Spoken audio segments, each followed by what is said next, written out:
Good evening, guys and gals. It's George, the Shade Tree Fix-It Man.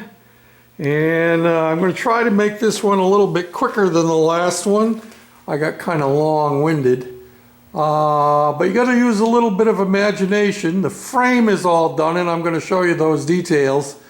But I have proposed layout for radius rods, both for the front, which is this one right here. It will hook onto the dropped axle in the front. And then you have another one that will go out to the back. Of course, I have no idea the height or anything like that at the moment. But that would hook into the rear axle assembly somehow.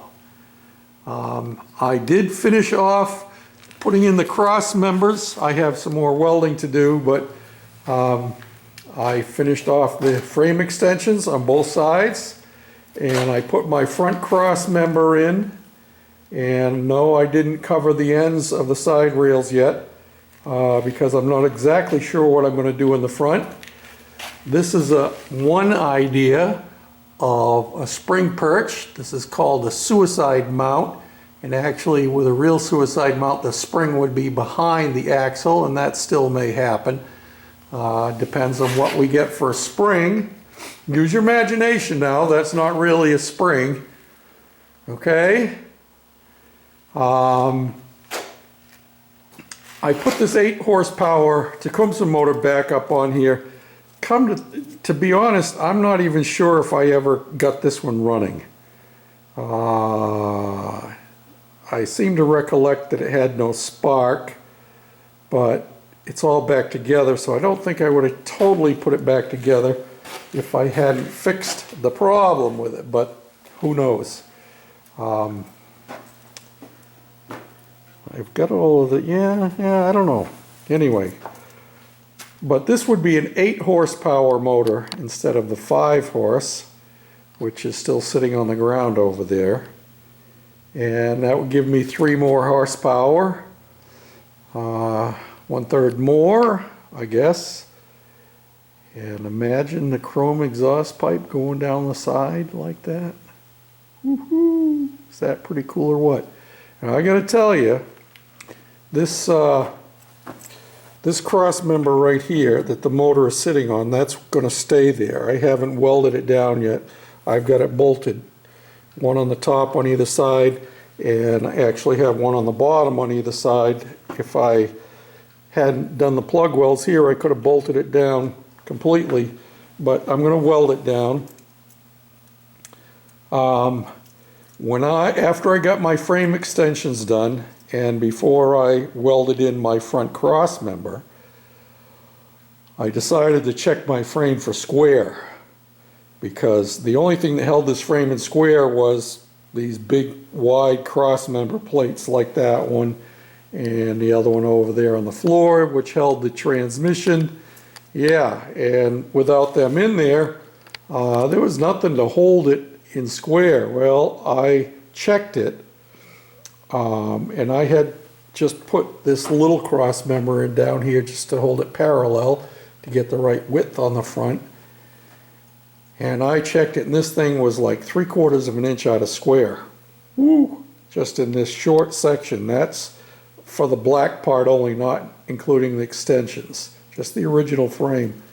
So I had to loosen up all the bolts. Thankfully, the rear cross member back in here is only bolted in, it's not welded in. The only thing that's welded is this top cross member. So I loosened up the bolts there and loosened up those bolts down there, and I modified this plate. Actually, I had that plate on upside down back in underneath where the body is now. That's where it was originally. I had that set in there, and to help get this back into square. And once I got that bolted in and double checked my measurements, I knew it was square. Then I went and modified this because I had to notch it to go around the cross member in the front. You can't see it very well, but it goes down and it locates both the top and the bottom of the rail to also help the side rails stay square, perpendicular, plumb, whatever you want to use for a term. So that will eventually get welded in solid, and I would have done it tonight, but I'm running out of time. It's already going on 8 o'clock.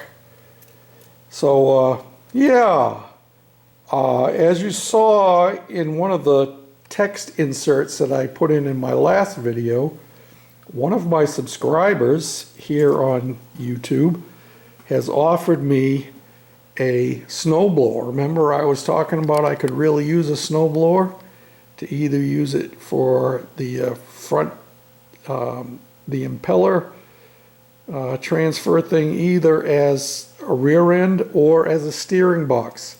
And he is going to give me one with no motor on it. I don't need a motor. I got plenty of motors hanging around here.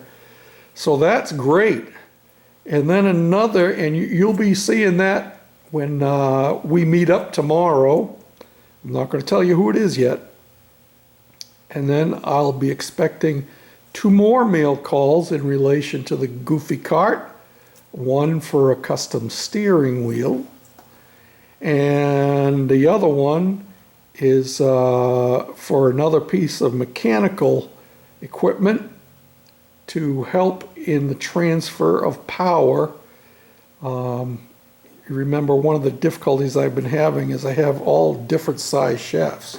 It's a 1-inch shaft on this mower and motor, and that motor over there has 3/4 inch shaft, and the transmission has a 1/2 inch shaft or 5/8 shaft, I guess it is. So they're all different, and so we're gonna see what we can do.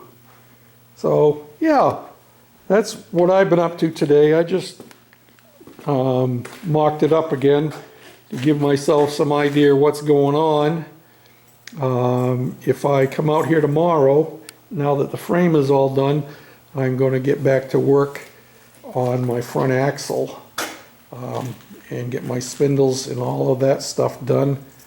I get those done, then when I have the opportunity and the money, I will get a spring for the front, and we'll get that located and get that set up. And speaking of money, I've made comments several times about the fact that I don't have the extra cash, and that's a fact. And I'm not complaining, and I'm not crying poor.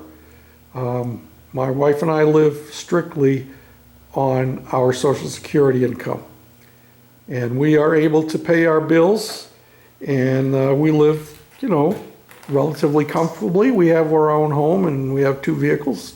Neither one of them are new. But we get along quite well. There just is no extra. So anything like this project, and for the gadget bike, the only way I can invest any kind of money into these things is if I come up with some extra funds. And so that's why when some fellows have suggested, well, you could put a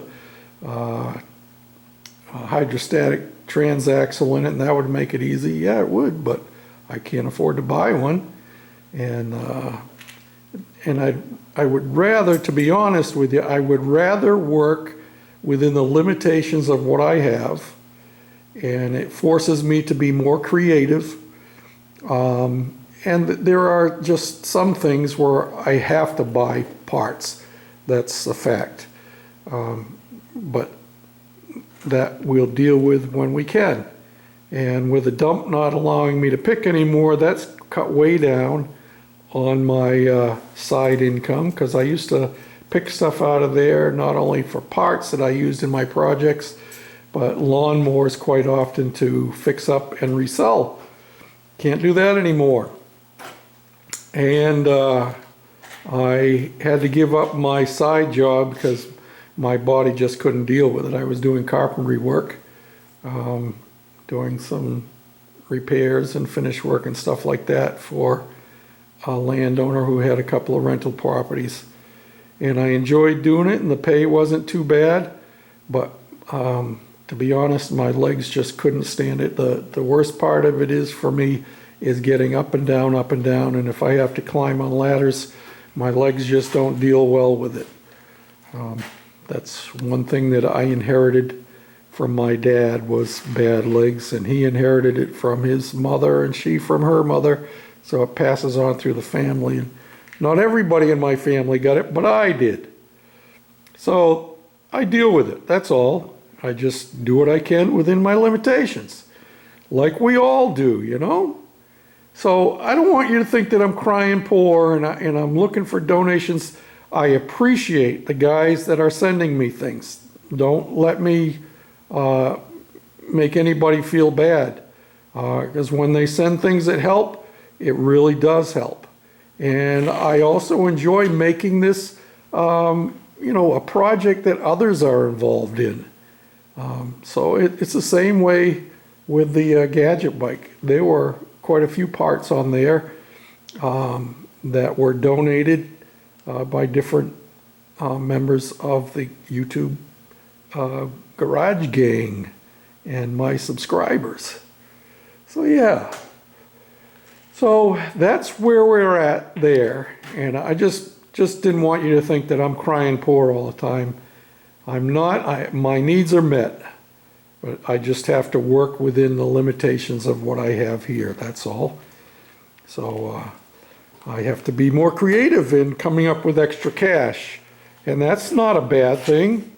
I actually just put an ad on Craigslist today, offering to pick up old lawnmowers and snow blowers and rototillers and stuff like that for people that have junk laying around they want to get rid of. So we'll see how that works out. So until next time, this is George, the Shade Tree Fix-It Man, with our drop front axle. Thanks for watching.